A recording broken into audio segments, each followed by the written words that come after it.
Ada yang tahu nggak kalau almarhum itu kiai besar kita, Abdurrahman Wahid itu kira-kira mendukung siapa?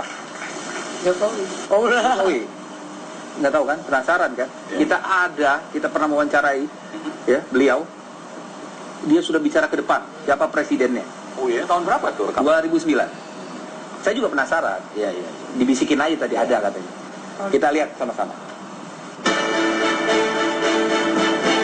Hiruk-pikuk pertarungan dua calon presiden 2014-2019 semakin sengit, seperti yang kita lihat pada pasangan Prabowo-Hatta yang terus mengalir.